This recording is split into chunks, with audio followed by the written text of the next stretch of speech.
Donc bonjour à tous, aujourd'hui nous allons réaliser une petite capsule qui permet d'élaborer un graphique avec deux composantes qui sont les suivantes. Donc, ce qu'on appelle un graphique combiné. Donc, en l'occurrence, donc ici nous avons donc dans la colonne A donc une période qui s'étale du mois de juillet jusqu'à février 2022, des montants en colonne B et l'évolution correspondant au montant. Donc, là, ce que nous allons faire, donc l'écart ici est de 38 et pas de 28. Je fais juste la correction. Alors, pour réaliser un graphique donc sous Excel, là j'utilise la version Excel 2019 qui permet de pouvoir accéder directement au graphique combiné. Vous récupérez l'ensemble des données. Voilà, donc ici en l'occurrence de A2 jusqu'à C10. Alors il y a soit cette possibilité-là, soit encore une petite astuce, vous cliquez n'importe où dans le tableau, à l'intérieur de votre tableau, et là vous appuyez sur les touches, donc CTRL A. CTRL A va pouvoir récupérer l'ensemble du tableau sans omettre d'éléments. C'est toujours intéressant lorsque le tableau est très important. Ensuite, vous allez vous rendre sur l'onglet donc Insertion. Et là, ici, nous avons donc les graphiques. Donc, on va voir ce qu'il nous propose en termes de graphiques recommandés. Lorsque vous cliquez sur graphique recommandé, on voit donc sur la partie gauche que, en fait, celui qui nous intéresse n'apparaît pas. Donc, on va aller directement sur tous les graphiques. Voilà.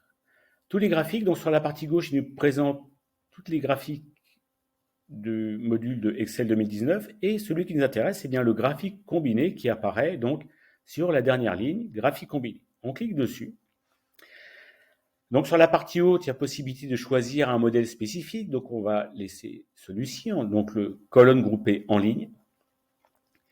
Et là, on va se rendre donc directement sur la partie basse de la fenêtre où on retrouve ici donc le montant qui apparaît donc bien en histogramme groupé. On va laisser en histogramme groupé. Et nous, ce qui va nous intéresser ici, c'est d'avoir l'évolution, mais vous voyez bien que l'évolution ici est en courbe, donc c'est exactement ce qu'on veut. Mais étant donné qu'il y a une différence de montant, d'un côté où nous avons des montants qui sont supérieurs à 1000 et d'autres qui évoluent entre moins 10 et plus 38.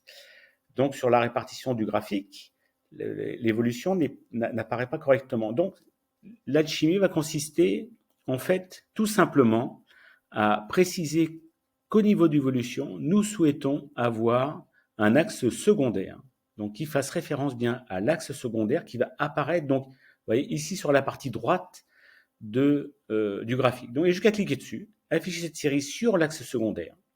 Et là, de façon automatique, l'axe secondaire va apparaître et la courbe va pouvoir se positionner en tenant compte de ses composantes. Là, ce que vous avez à faire, c'est juste OK. Et là, votre graphique est réalisé. On peut bien entendu modifier le titre du graphique. Vous allez juste mettre évolution, par exemple, un titre évolution. Voilà. Donc modifier les couleurs. On peut bien entendu modifier le style de graphique. Alors on va faire apparaître, par exemple, celui-ci en noir.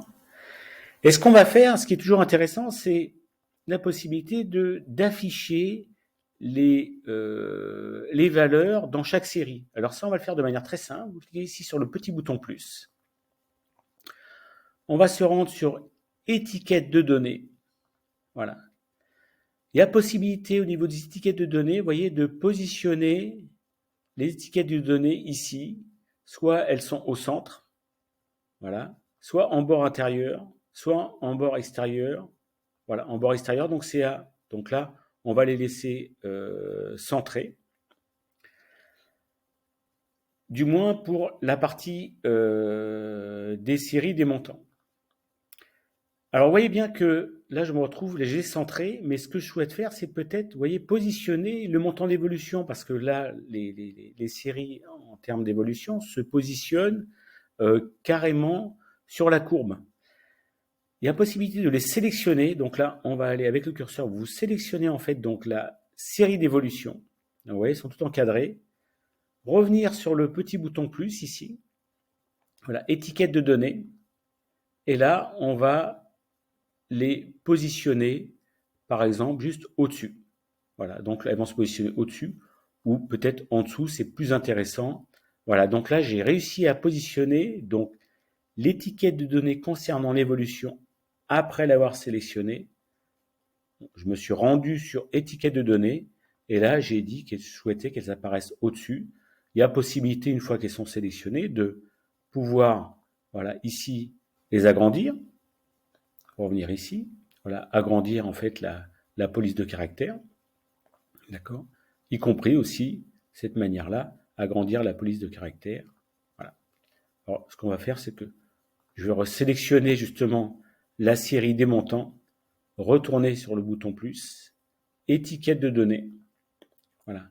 Et là, en fait, on va les positionner peut-être voilà ici à l'extérieur de façon à ce que ça apparaisse tout en haut. Et en plus, on va leur donner un petit coloris bleu. Voilà. Voilà.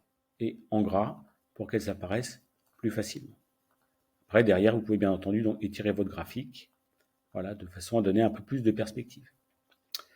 Voilà donc pour cette capsule de graphique qui permet d'avoir donc en graphique combiné 2 éléments et pouvoir les visualiser correctement.